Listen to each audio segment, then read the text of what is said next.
Hello there and welcome back to another one of my thrilling videos. It's great to be back. Just before we start, I feel like I'm a little bit skew width. I've checked the tripod, but I'm wondering if this part of the room is a little bit kind of wonky. Who knows? Anyway, lovely to be back, lovely to see you all. As you've already probably figured out, as I say all the time, today we're going to be looking at the JVC GR-DVL365EK. I tell you what, some of these names you have to be really good at cardiovascular, because I'm almost on the floor saying that. Let's just say that again. The JVC GR-DVL365EK. Take a breath. Who come up with these names? Anyway, this camera was a mini DV camcorder which was launched in 2002. Yes, that long ago, 23 years ago. From what I can work out, this camera cost approximately £400 to £500. It's actually quite surprising how limited any kind of material is online, like reference material. The best I could find was an Argus catalogue from 2003, and it didn't display this model, but it was one kind of in the similar line. So yeah, trying to find information out about this camera has been tough.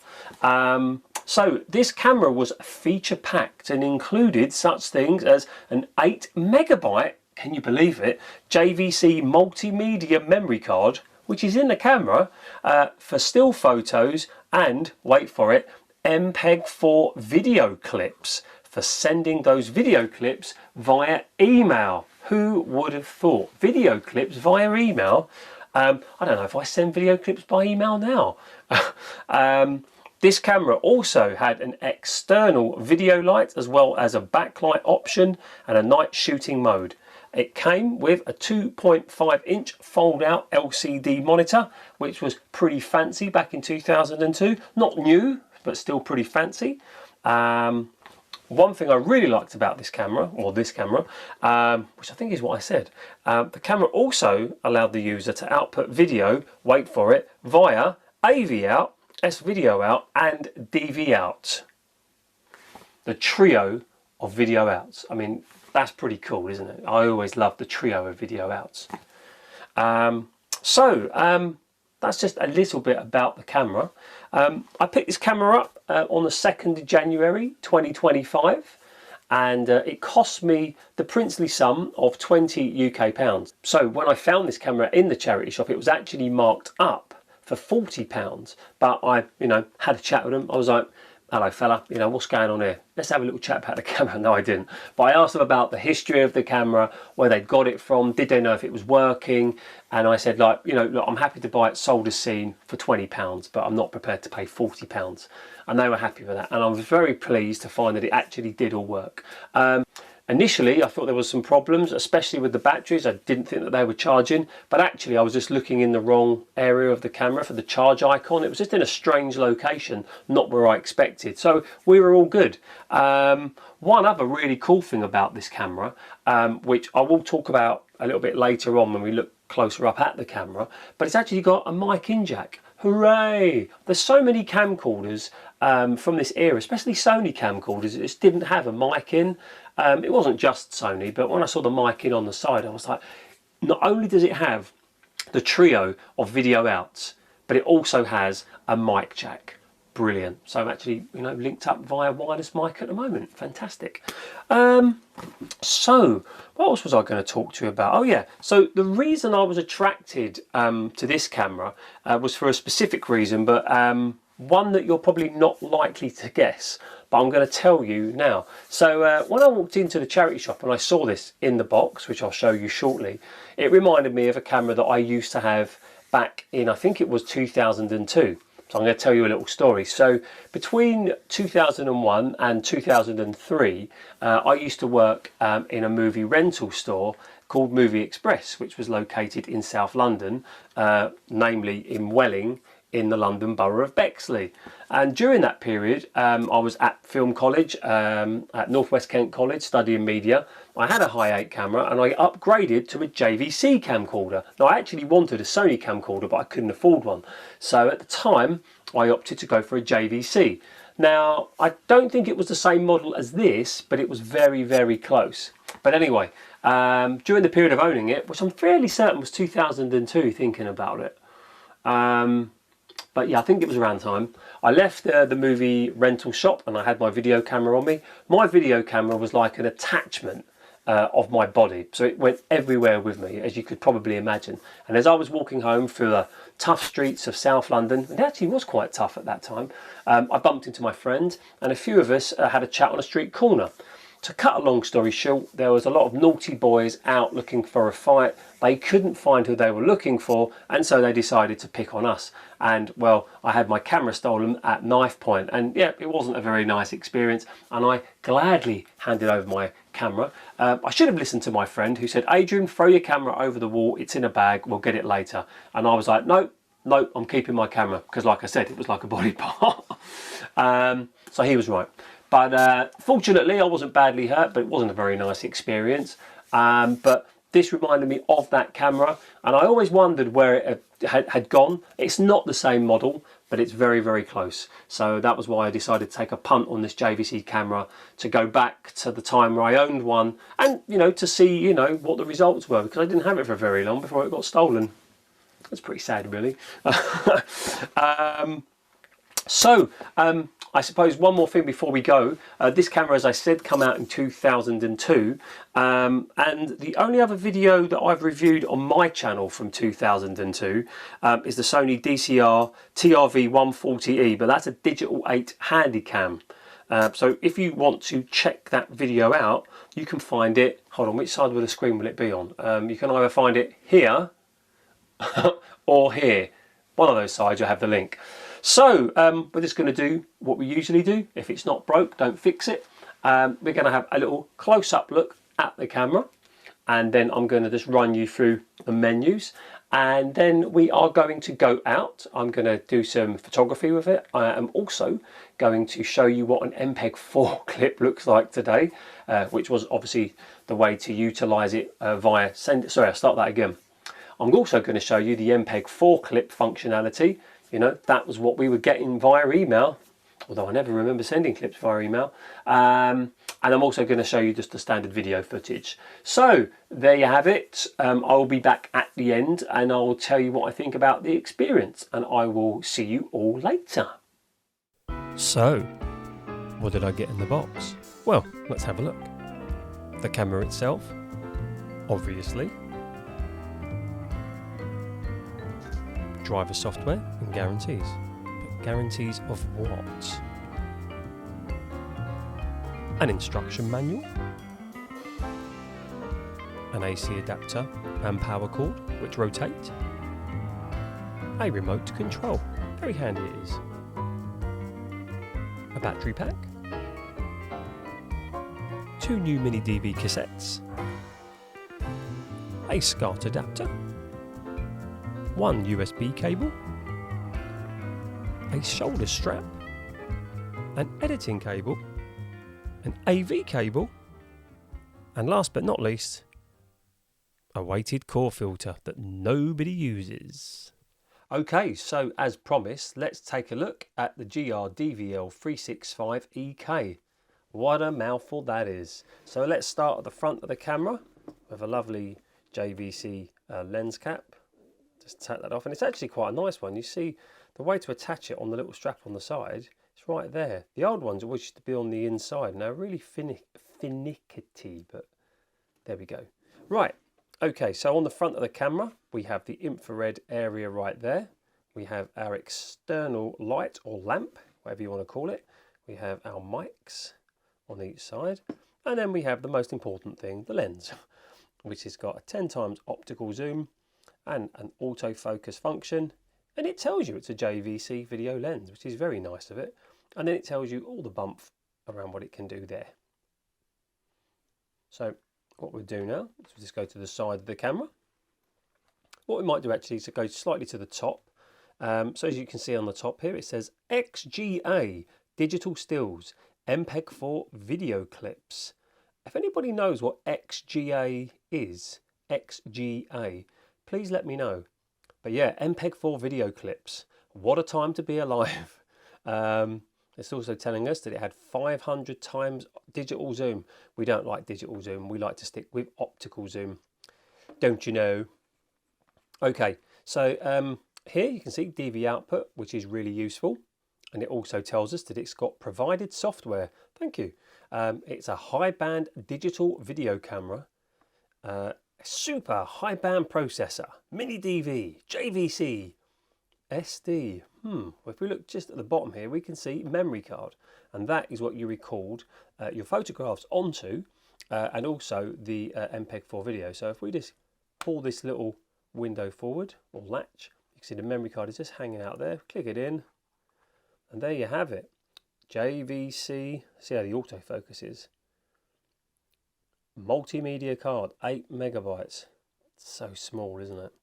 Right. So let's shut that back. Okay, so what we're going to do now is we're going to open up the 2.5-inch LCD screen. I'm going to turn the camera on shortly so you can see it in action. Right here you can see a little speaker, so if you want to view anything, you've got the little speaker that enables you to do so. Nice little touch. These buttons here, index, info, email and select, they're, as far as I can understand, mostly to do with the memory card functionality, and we will get onto that a little bit later on. So we have two little sliding switches here. Got the mode, so at the moment we're in video mode, but if we put it on to the right hand side, we go into memory mode for our memory card. And then we have our light button here, or the light switch, so it's off at the moment. There's auto, so it will turn on when it's dark, and then there's just, you can turn it on, and we'll have a look at that in a minute. And then we've got two of the trio of video out ports here. We have our DV out, or what was also known as iLink, and then we have our S video out. So if you couldn't afford to do DV out at the time, or if you still can't do it with your equipment, then S video is the next best quality video, but you do not get sound. So that is why you have to use them in conjunction with the AV cables, but not the video cable. And then we have a USB jack for the USB interface. So if we just go back to the top of the camera, we've got our buttons here for when we are in play mode. So if we want to review footage or anything like that, we've got our stop button, we've got our rewind button, we've got our play button, our pause button and our fast forward button. And I believe that the rewind and the fast forward also can be used to go forward and backwards on what is on the memory card. And then just on this side here, we've got the open and eject. So we'll just slide that across. This opens up. Actually, let's just do it. Let's be rebellious.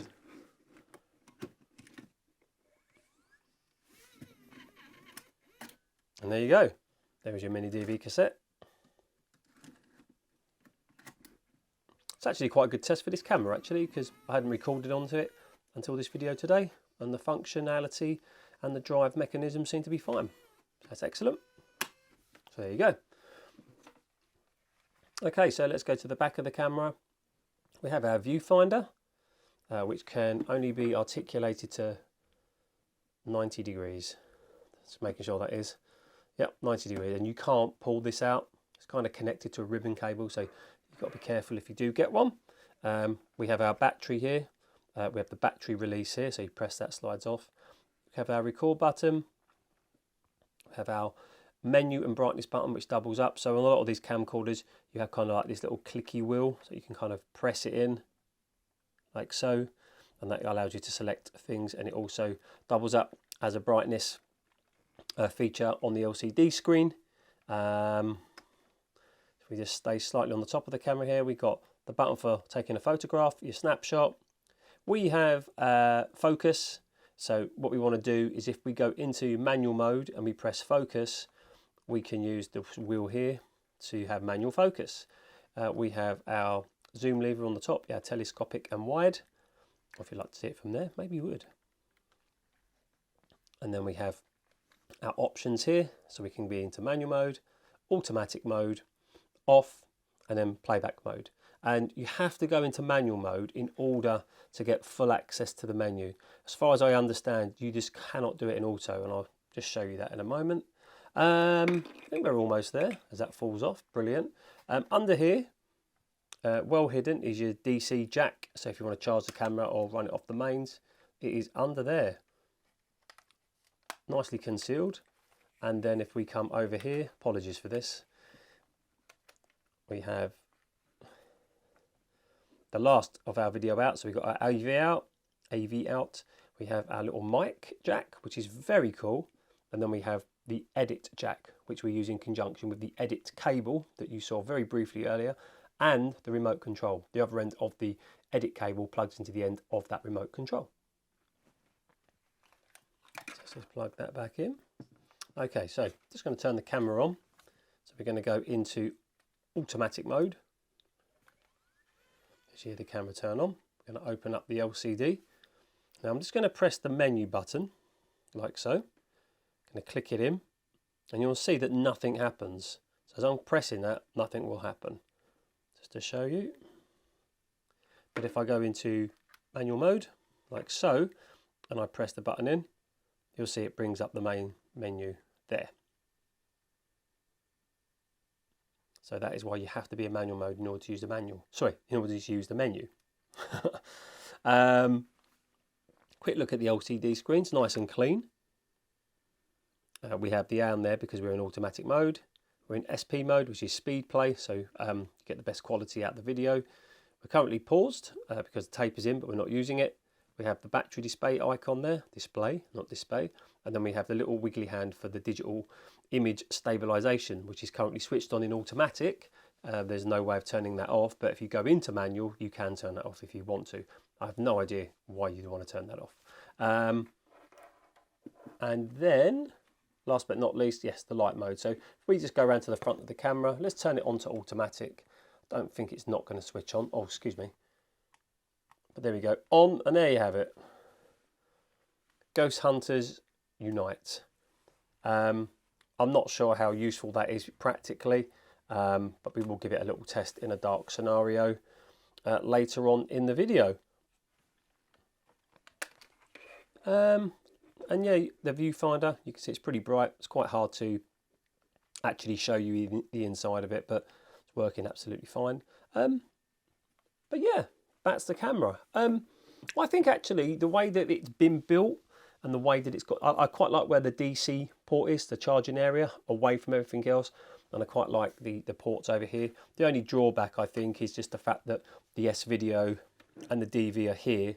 So if you are trying to export, you can't shut this, which is going to drain the battery. But, you know, different times and all that. So yeah, so that is are we ready? JVC GR-DVL365EK. That's just a little close-up look at the camera. So after this, I'm just going to run through some of the menus with you if you're interested. And then after that, we'll look at some of the camera functionality, video, MPEG and photos. Okay everybody, so as promised, I'm going to take you on a little whistle-stop tour of the camera's menu systems. So without further ado, make sure that you're in manual mode, and then press the little wheel cog on the top of the camera, which I showed you earlier, and you'll get the selection of menus pop up. White fader, program AE, exposure, white balance, camera settings, manual settings, system settings, display settings, and digital still camera settings, and then end to get out. So what we're going to do is we're going to look at the white faders. You would have seen some of these in the demo at the beginning of the video, but we're just going to quickly run through them in case you'd like to see them in action. Just remember, in order to use a fader, you have to select the one that you want to use. So we're going to start off with, say, white or fader white. And then you have to press the record button in order for it to start. And then whilst you are recording, you can go back into the menu and select a different fader or a wipe to end the recording. We've got fader white, fader black and white, wipe corner, wipe window, wipe slide, wipe door, wipe scroll and wipe shutter. So we're going to select fader white, end it, and you'll see it says WH in kind of the top center of the screen. So if we press record, we're going to start cycling through them. So this is fader white.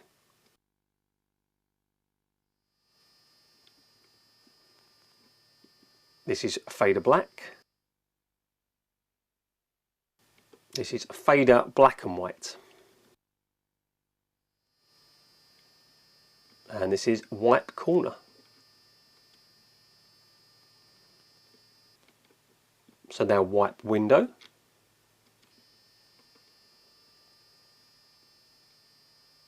and wipe slide. And now wipe door.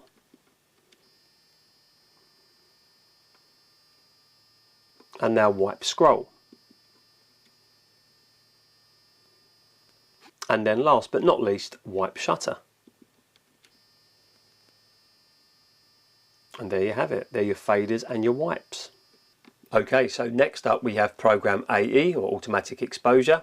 So currently they're switched off, but I'll just quickly run through each one. So you have shutter 1/50th or shutter 1/20th, and you know, that's quite straightforward. It just enables you to have a specific shutter speed for whatever reasons, maybe for fast moving images, for example. Next up we have sports mode, which you know you could also include in the shutter section, but the sports mode just allows you to catch, you know, quick moving images. Then we have snow. So what they say in the manual is that it compensates for subjects that might otherwise appear too dark when shooting in extremely bright surroundings such as snow. Next up we have spotlight. The manual says it compensates for subjects that may otherwise appear too bright when shooting under extremely strong direct lighting such as spotlights. Then we have twilight mode. It says in the manual that twilight makes evening scenes look more natural. So, you know, that's always a mode if you want to go to it. Then we have sepia. Now sepia, I can actually show you this. If we select sepia, you can see you kind of get that old school kind of film look. I can also show you black and white monotone because that's quite easy to show you. And the little skeleton man is actually black and white, so now he feels more at home. And we have classic film. And it does say that it gives the recorded scenes a strobe effect. I mean, if we move our little man, you can kind of see it, can't you, a little bit? Then we have strobe mode. So strobe, obviously, you know, makes your recording look like it's what's the word? Like consecutive different shots, I would say. Consecutive snapshots. It's having a good time. It's like a little disco.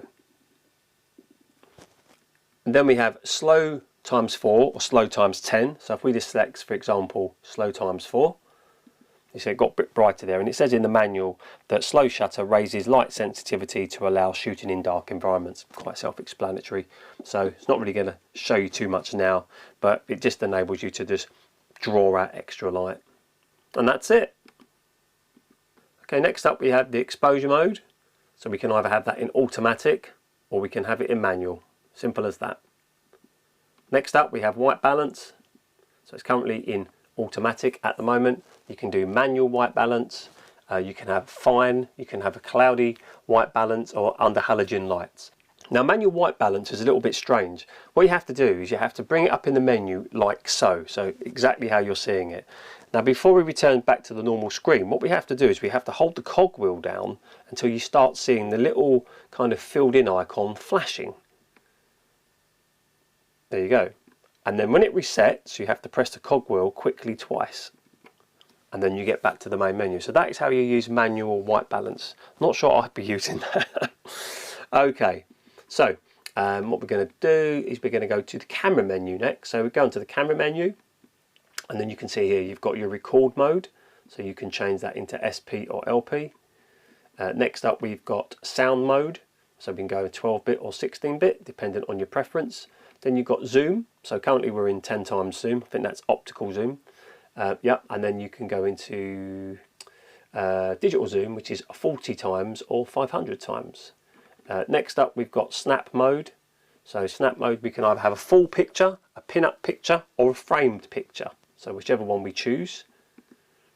And then we've got gain up, so we can choose it. So we've got off, auto gain control or automatic. Okay, so next up we've got manual mode. So we've got the digital image stabilisation. It's currently switched off. We can switch that on. We've got the telemacro mode currently switched on. Off. We can switch that on if we want. We have wide mode that's currently set to off. If we select that, we can either go into cinema mode or we can go into squeeze mode. We'll leave it as that for now. And then we've got wing cut mode. So if we're outside, we can select to have wing cut on, which will help to kind of, you know, stop the wind interfering with whatever we're saying. So that's good. Next up we've got the system. So we can change the beep we can have a beep or a melody. I've got that switched off at the moment. We've got tally, sorry about that, so on or off, so currently set to off. We've got demo mode, which you have to have set to on in order to see it, and then we have camera reset, but we're going to leave that for now. So next up, we've got display. So we've got the on-screen display. We select that. You can either have it just on the LCD or on the LCD and the television.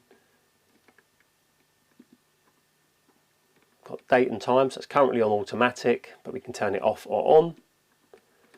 Got time code, currently off, but we can set it on if we want. And then we've got the clock set and the adjustment.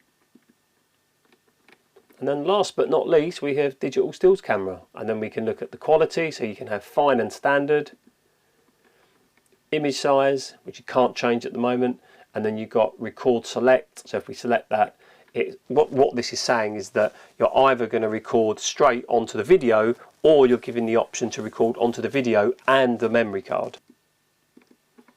And that is the menu system.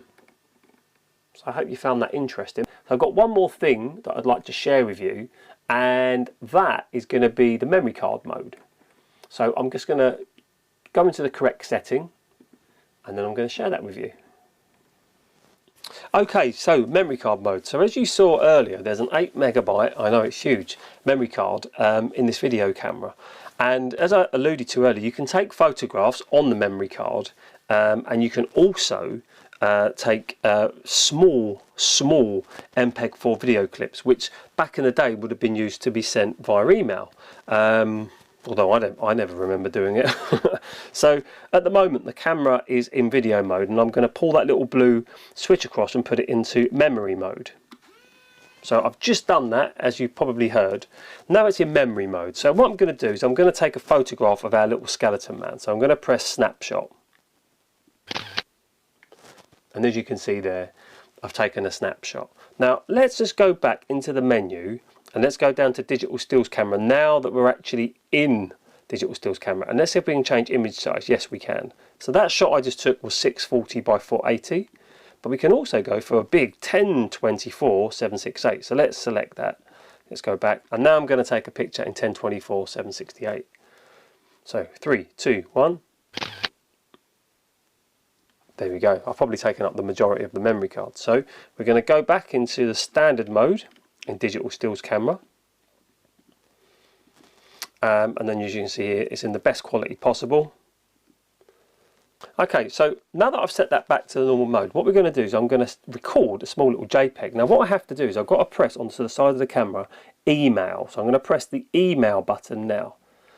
Now as you can see on the screen, it says email clip, and it's in standby. This is exciting, right?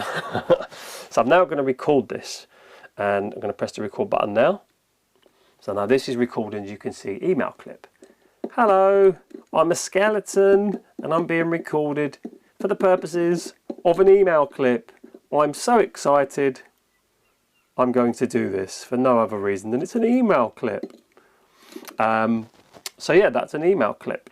Now I have recorded a couple of other little email clips about a week ago when I was watching BBC Breakfast, and I'm going to share those with you if I can, by the purposes of you seeing it in the camera, and if I can extract the media from the camera I will also put it on to the video. Okay, so here we are in review mode or play mode, and we're just going to look at the pictures or the snapshots which I just took. So the first one that we're going to look at is the one here, 640 by 480, and by the wonderful magic of editing, I'm going to put the actual picture on the screen right now. And there it is, in all of its glory.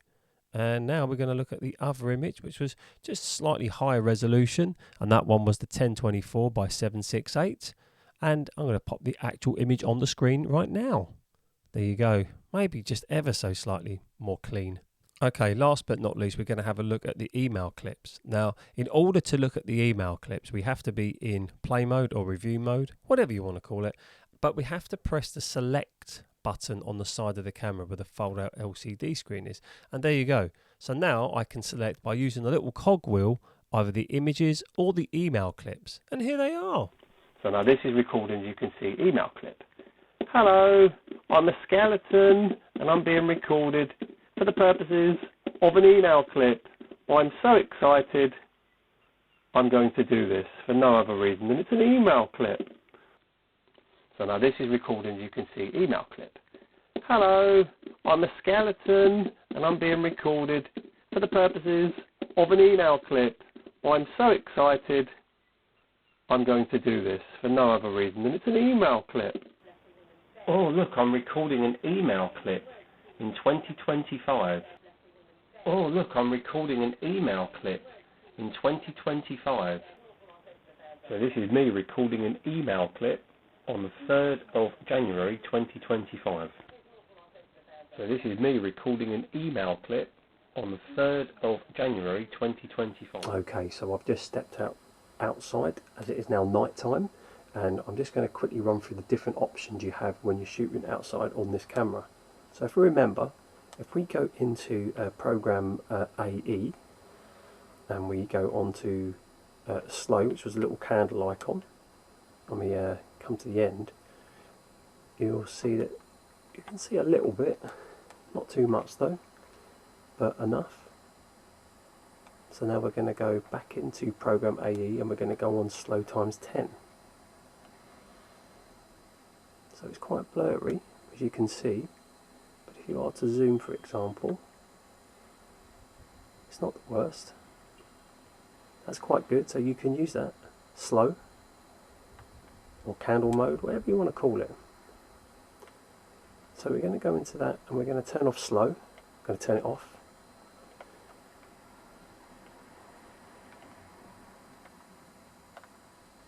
Okay, so now we're back in normal mode. So now we've got backlight. Now backlight won't really do much at all, but I'm just going to have a go. So press backlight now. And as you can see, it's really nothing. So we're going to turn backlight off. And then the last part is night mode. So we're going to turn night mode on now. So here I am now in night mode. And as you can see, it's a lot blurrier. It's about on par with slow. Not to confuse that with slow shutter, but the little candle icon. But I mean, I think if I was using this, I'd probably go, let's just go back to turn night mode off. And let's go back to slow times 10. Just having trouble a little bit focusing, so we'll just move it around for a moment.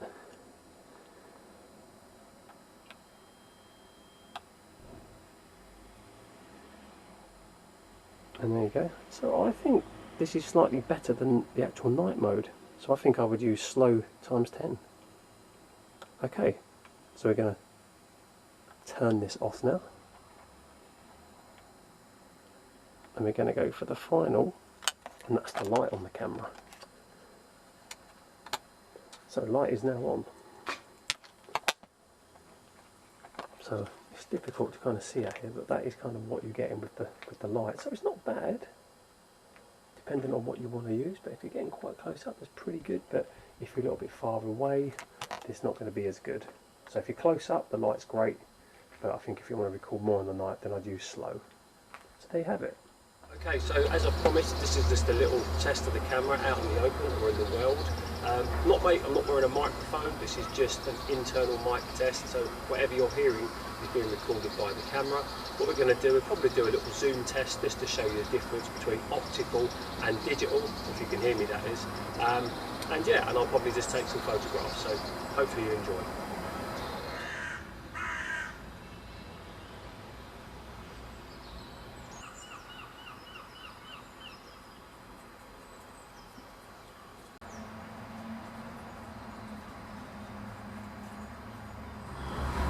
So here I am, I'm probably about 2 to 3 meters away from the camera.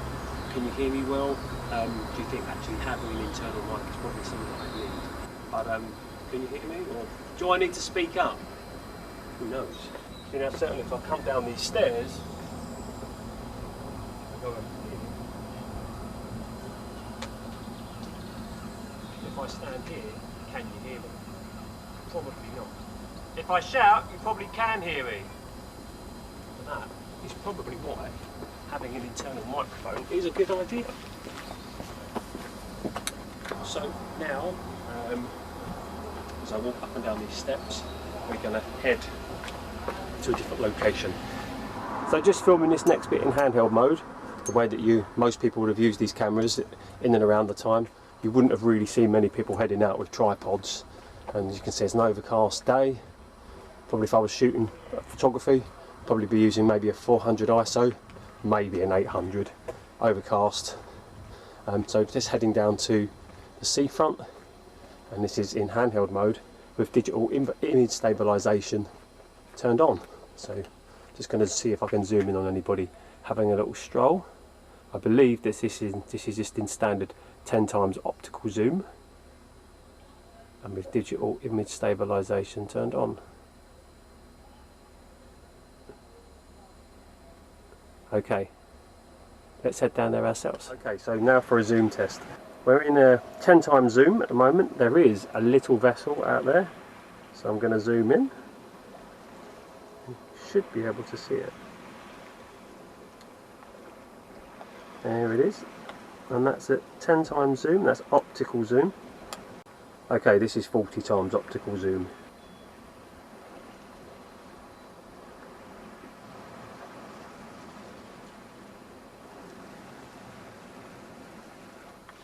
There you have it.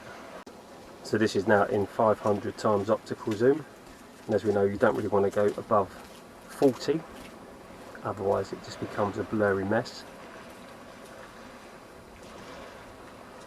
So there we go. So this is 41, and quite unstable now. That's 142.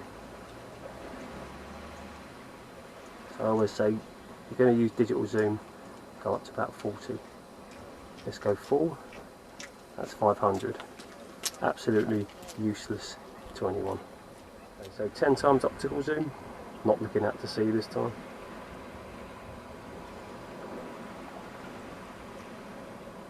So that's 10. Okay, and here's 40 times digital zoom.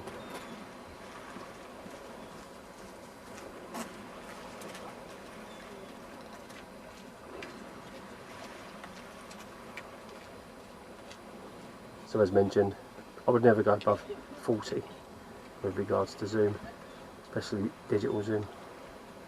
So on this camera it feels like somewhere between 10 and 20 is good. Okay, so there's your zoom test.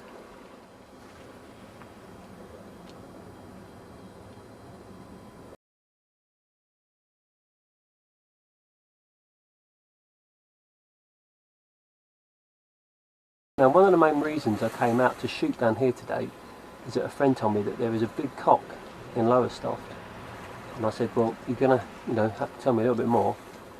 But if you see down here by the easterly point, there is a big cockerel, and apparently it's something to do possibly with Kellogg's cornflakes.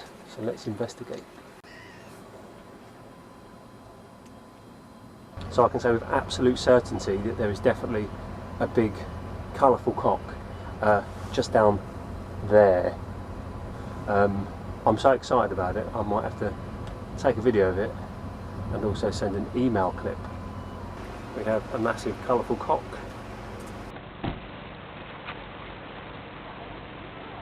So as you can see, there's a massive cock right there. The guys down here, there's some security people down here, and I said, is this to do with Kellogg's? And they've said, we can't actually tell you until gone 2 o'clock. So there must be a reason for that, obviously. That's nice enough. See if I can get them on camera.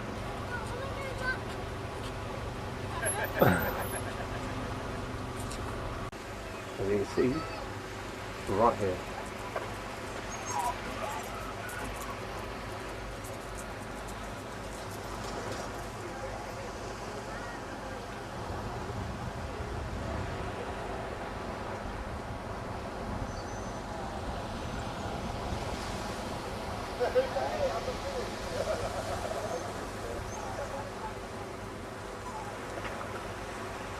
I probably need one more email clip, right? Hey guys, you're never going to believe this. There's a massive cock in Lowestoft. I'm going to send it to you via email.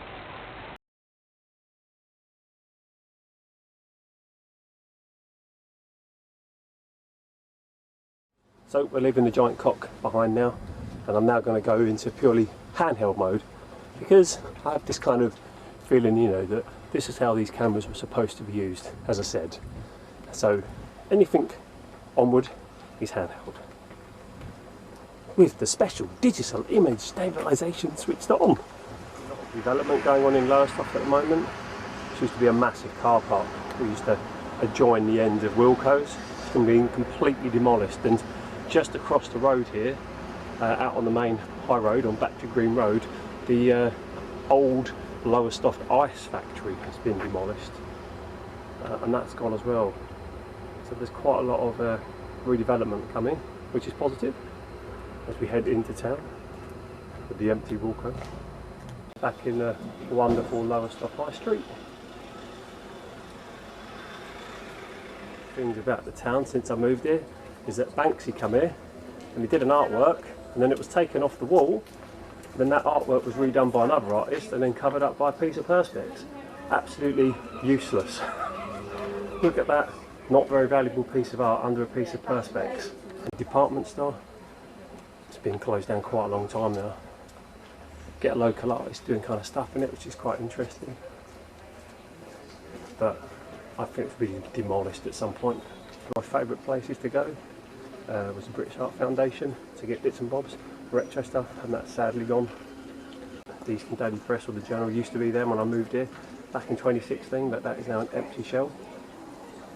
We've got the back end of the old Lowestoft Hospital. I'll go out the road and show you the other side of it. So any of you familiar with the older Lowestoft, this was open when I was in 2016. I think I had my first blood test in here, not the first ever, but when I moved to the area, and that was still open. As you can see, it's been left to rot. It's been they're trying to let it out, but there's no takers. Just out of interest, I suppose, a big block of flats, which you've probably seen in some of my photography, some of my videos, that is now empty. Everybody had to vacate that building. I think it was October, November 2024. It's a bit hard to see actually, with camera struggling with the white balance. But yeah, it's going to get knocked down soon. We'll have a look walk past that as well. Into Factory Street, and as you can see, all kind of white boards around it, or boardings. And I've even noticed that you can see the damp starting to rise in some of the buildings because there's no central heating on. So this is going to be, I think this has been up since the late 60s, early 70s, and apparently it was just the council felt that it was just too much to run. Now I can understand, you know, if something is costing a lot of money to operate and run, but it also seems like a waste of good housing.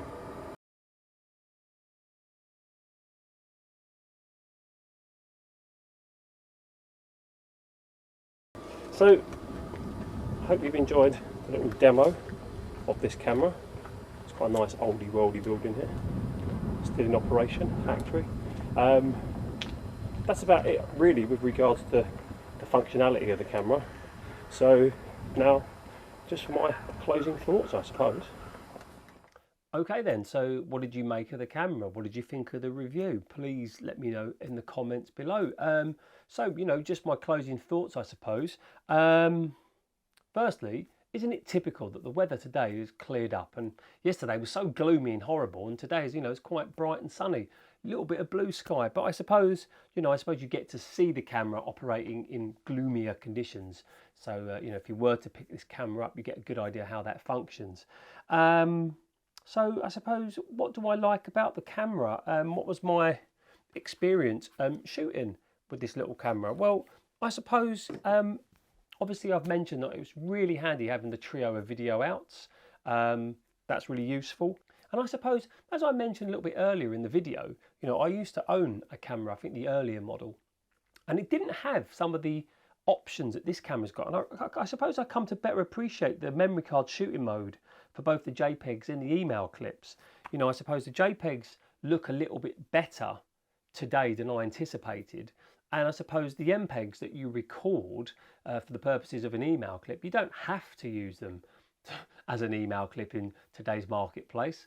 You know, if you get something like an app called Smart Converter, which you can download on the Mac, you can just convert these clips and you can use them however you want, as I've done in the video. And I suppose in some ways this is almost like a bit of an early pretender to the later hybrid cameras, which came along in kind of 2008, two of which I've reviewed on my channel. So if you want to look for those videos, I will put those in the description below.